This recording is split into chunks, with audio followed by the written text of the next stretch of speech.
Hey, fountain pen people. Here we are again with another fountain pen review, and if you've been following along, I have been reviewing my pens starting from A to Z, and we are still in the A's. So today we're going to be talking about another couple of pens. These are from a company called Acriv, A-C-R-I-V, and we have two pens from them. And these are they're really neat. They came in these cases. They are both leather.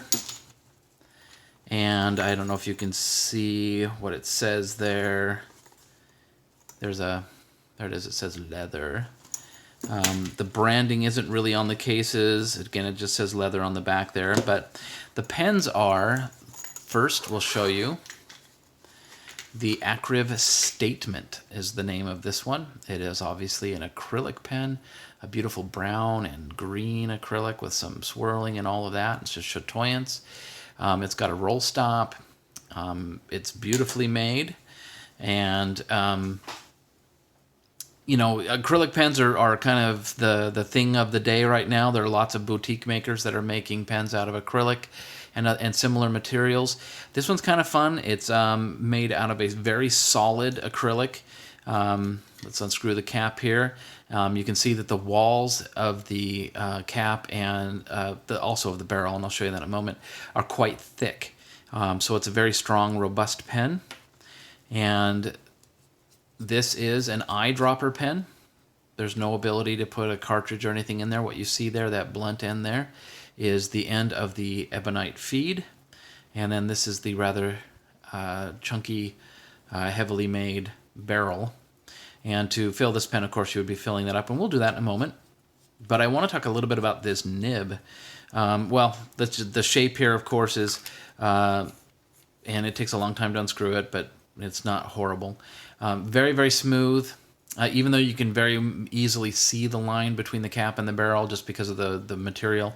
It's quite smooth.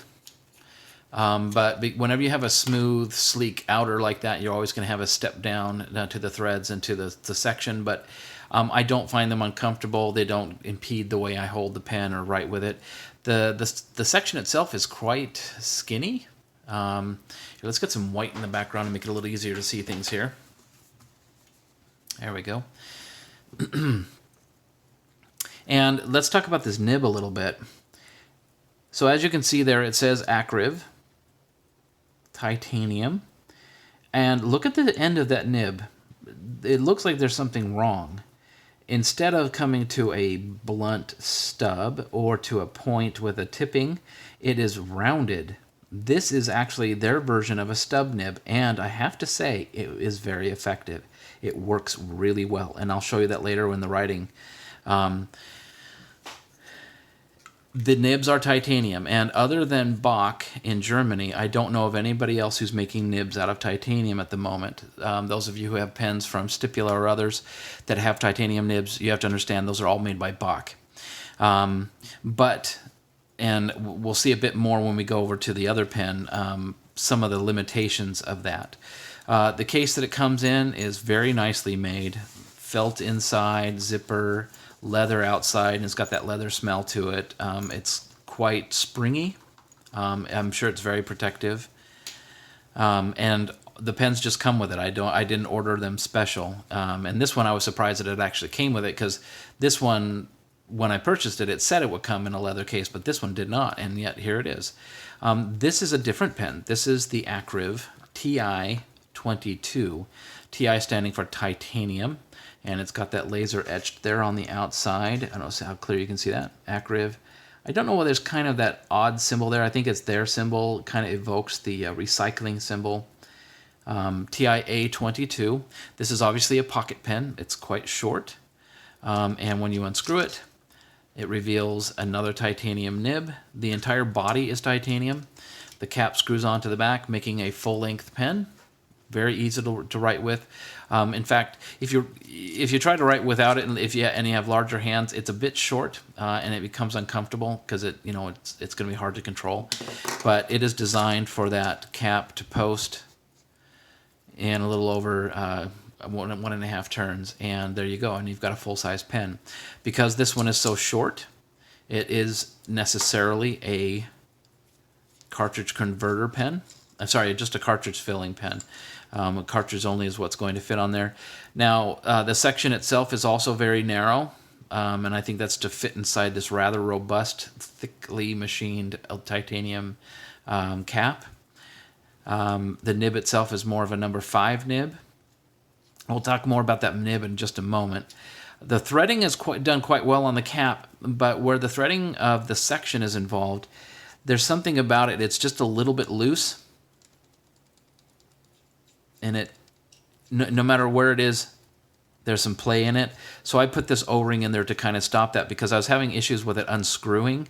So I just threw an O-ring on there to stop that from being an issue. And I don't know if that's something they've remedied in later versions. I purchased this one fairly early in the production run, I think. Now the nib here you can see is also a titanium nib marked Acriv. But it is a different type of nib. You can see there that it seems to have a sort of tipping, but what that is what's kind of known as a butterfly nib, or what I call a pinched nib. And the way they do that is, and maybe I'll have to draw it out here a little bit. Let me grab a pencil or something. So when they make the nib, it's made out of a flat, they punch it out of a flat piece, and then when they put the nib to, when they punch it out in that kind of a shape. And then they come in and then they fold it along these lines so that when you're done, you have a nib that looks normal because those wings have been folded over towards the bottom. And so you have a nib that looks like this. And you can see that it's been pinched and rolled over. Now, this is something that was done in the olden days. Some of the third-tier makers, this is how they made their nibs back in times past.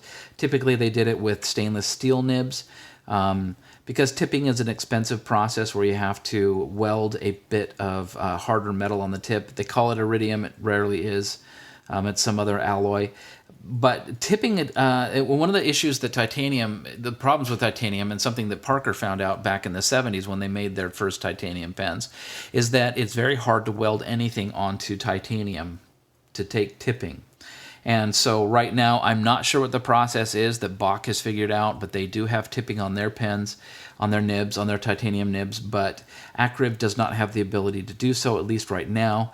And so instead, they do these older style nibs where they pinch them, or they just cut them and make them an untipped stub. Now you have to understand that many companies make untipped stubs. That's very common. This one's just a very different shape. But one of the problems with this one is, and I don't know if it'll be easy to see this, but if you look at that left tine, it got pinched too hard. It's very, very tight there. And it actually, it's nearly broken off. And you can see it's kind of leans to the left a little bit there. And when I got it, it was very badly out of line. That left tine was bent upwards. And it feels like, because I push it down, and pretty much every time I write with it, I find myself pushing it back into place. I think eventually it's just going to break off. And that's unfortunate.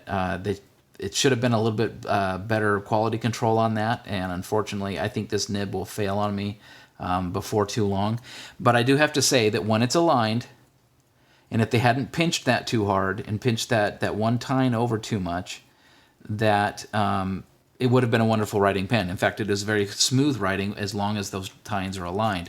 And I think what I'll do when that tine does break off is I'll do something similar to what they've done here with this one to make a stub out of that titanium nib. And titanium is a very wear-resistant metal. It can probably handle very well being used as an untipped nib. And so losing that and making it a broader, more italic nib will be actually just fine with me. Some titanium nibs have a bit of give and flex.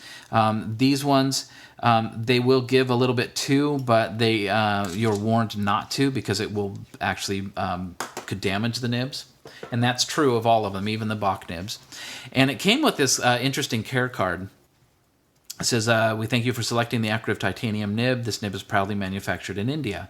And I have to say, they write quite well, and we'll show that in a moment.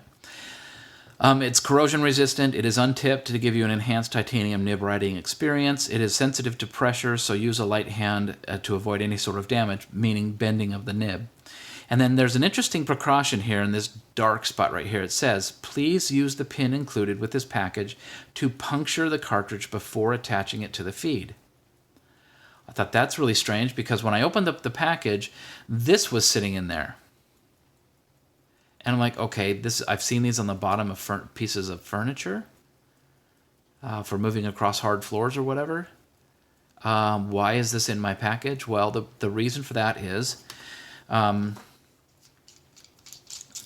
this being the cartridge converter pin of the two. It does take a cartridge, but the plastic inside there that you push the cartridge onto is so weak that if you did that, you would break it off and the pen would become unfunctional. And so what they're telling you to do is to use this to first puncture your cartridge and then insert it into the pen so that you're not using that fragile plastic protrusion at the end of the feed to pop open the cartridge. And that made me think, are there other pens that are damaged like that? Where using the plastic feed to puncture that will break them. I mean, Lamy Safari, a lot of pens do that. They all have cartridges, a lot of them use cartridges. Can they be damaged by being used to pop open the cartridge? I don't know, but I will follow the precautions since they told me to, and they supplied the pin. Anyway, so we'll go ahead and ink these up, and we'll show you how they work. Actually, let's just do a few little comparisons here. As you can see, the statement is a large pen. It is not, it's a good size. It uses a number 6 size nib. And there it is in comparison with a Lamy Safari, so it's a little bit longer. And the Safari is not a short pen. The overall length of the pen is about 14.5 centimeters, or about 5 3/4 inches for those of us who are metrically challenged. This pen is quite light. It only weighs 24 grams, which is lighter than even this Pilot Metropolitan. So it's a light, very comfortable pen. Being made out of acrylic, that is to be expected. And also an eyedropper, so there's very little, there's nothing to take apart in this pen, other than, there's the barrel, there's the cap, and then there's the section with the feed and the nib, and that's it. The only other thing in this pen, and I should probably mention this, is this roll stop here. It looks like it's a piece of brass, and it goes through, and then there's like 2 little legs of it that bend. When I got it, those legs were bent so that they interfered with the nib when I screwed it in, and I think that's a shame. I was able to bend it, out of the way myself, but it shouldn't have, I shouldn't have had to do that. It was kind of strange. It's a decent sized pen. And then we've got this pocket pen, which of course is quite a bit shorter, and it's quite a bit heavier. This is a very chunky, even though it's made out of titanium, it's very thick, and it is a rather heavy pen. It weighs about 53 grams, which is almost 2 ounces. So it's hefty. When you and talking about it with the cap off just to make it lighter, does that even make any sense? Because you have to write with it with the cap posted, so it's just going to remain a heavy pen. But when it's got the cap on it, it is a decent sized pen. And the statement, is even shorter. But the statement will not really post. Just the very end of it gets in there, and it's just not secure enough, and it'll just fall right off. So this is a pen that you write with unposted. And we'll just show like the Safari, for example. Just gives you an idea of what their lengths are when they're uncapped. And they're rolling all over the place, but that's all right. So there you go. Now let's go ahead and get these inked up a little bit, and we will show you how they work. Let's start with the statement, get some ink in it. On this one, I'm going to use kind of an interesting ink. This is an Indian ink. It's made by a company called Daytone. I ordered these inks from India. And it comes, well, it came in a plastic bottle. I put them in these glass eyedropper bottles, and this will hold a lot of ink.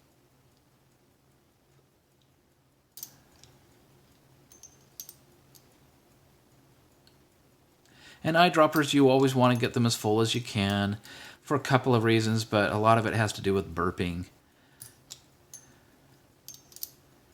But also if you want to get it to write without much of a struggle, it helps to have a full pen. Boy, it's taking a lot of ink. It's got a big barrel. That's one of the advantages of these eyedropper pens. One of the disadvantages is that sometimes you miss and you dribble down your... Oh, there we go. And that's a little bit too much. Let's get some out of there. There we go. All right, let's move that out of the way. And one of the ways you get these pens to write as quickly as you can is that you, for the last, turn or so, you turn it upside down, and that forces some ink down into the feed. It may not be enough to get it to writing very, very quickly for a writing sample, but it usually, with that and then waiting a little bit, it will start to write fairly quickly. All right, we'll put the cap on that for a moment. And we'll do a little bit of filling here on the TiA22, which is a strange name, and I don't know what it's all about. And I'm going to throw a cartridge in it. The kind of cool thing about the case that this one comes in, of course, it holds the pen, but also it holds a cartridge. This one, oh rats, I thought I had one in there that had the little stopper in it. Oh well, so I'm just going to go through and do the puncture thing. Pop it down in there. Oh, come on. Now, a lot of you may or may not know this, but the stopper in a lot of these cartridges is actually a ball of glass, and it did not want to be pushed in there with a sharp point. Anyway, so I've punctured it, and I've pushed the ball down in, and now we can gently put it up onto that feed. All right. Oops, I don't know why I'm doing that. We'll get it in there, and it may take a little bit for that to start working its way down the feed. So we'll hold it upside down hold it upside down for a little bit. One of the things I was going to show is that a lot of times you'll have your cartridges, and you don't want to have to use just the generic cartridges you find out there. There's a fellow in Italy. I believe he's an engineer, and his name is Gabriel Falcinelli. And I believe his company's name is Great Fountain. And he has been making, if I can get one out of here. There we go. These little stoppers. And they're made out of a non-reactive brass. They're beautifully machined.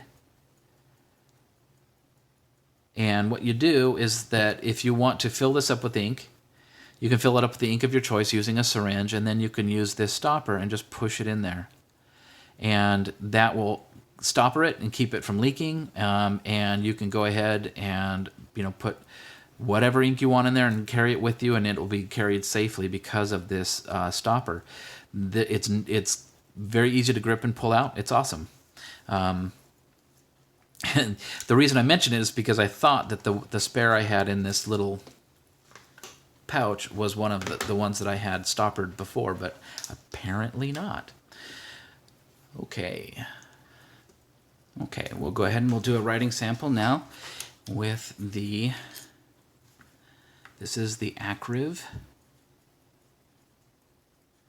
statement. Oh, it is so smooth.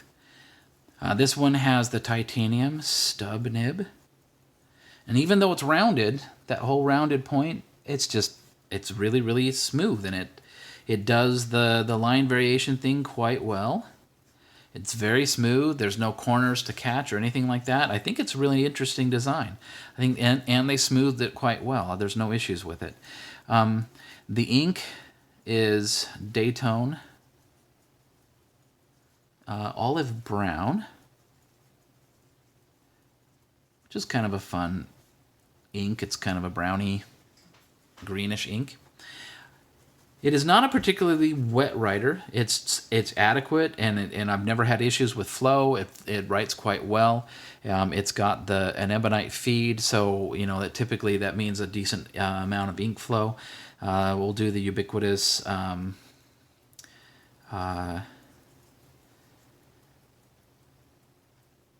the Fox. But my angle's really bad here.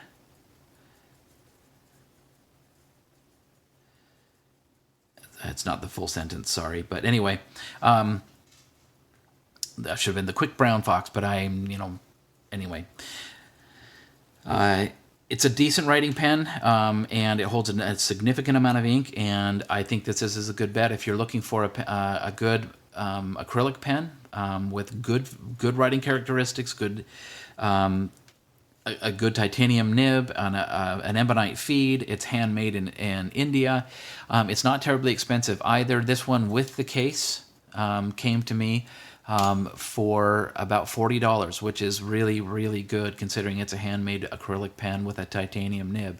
So it's a fantastic, it's a bargain, and it's a fantastic pen. And anyone who's out there looking for one, boy, it's hard to beat. Now we'll go over to the TiA22, and this one,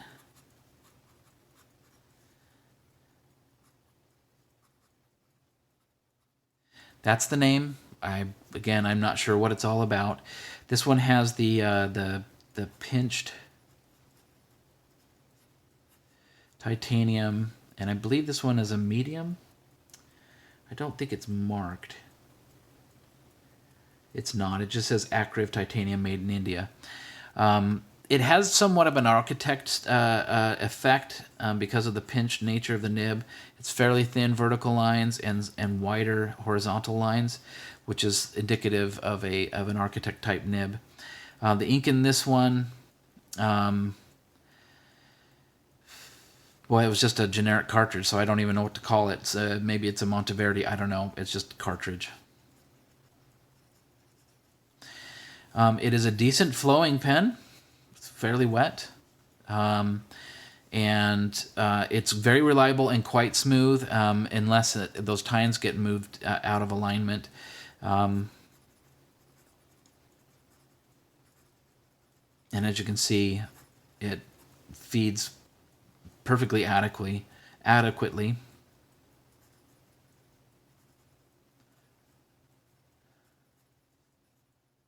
Oh, my writing is terrible. Sorry, guys. And this one is considerably more expensive, and I think it's because there's so much more work and because the materials are far more expensive. Titanium is by no means an inexpensive material. It is difficult to machine. There are quite a few companies out there that make pens that don't make titanium pens because of how difficult it is to machine. This one came to me with the pouch and a couple of cartridges and that fun little pin, whatever you want to call that, for $110. And I don't know if that's the current price or not anymore, but if you look them up, I found them by just perusing the internet, and I came across the Acriv, I believe, is the brand name of the pens, but Devdaria, I believe, is the retailer. But you can, if you want to find them, I'm sure you can Google search them and figure out where they're at. It's a decent pen. It writes quite well. Just, if you get one with a pinched nib, then you might want to consider talking to or at least taking a good look at it, and making sure that it's not pinched too far over, unless you're willing to, like I am, to modify it into a stub. So again, I'm still working through my pens. I'm still on the letter A. These are the Acriv statement and the Acriv TI-A-22. Decent pens made out of India. Personally, for me, the price on this pen and the quality of is outstanding. I would not hesitate to pick up a statement. And if you're into quirky pocket pens, this is a good one to go with too. And with that, I will see you soon.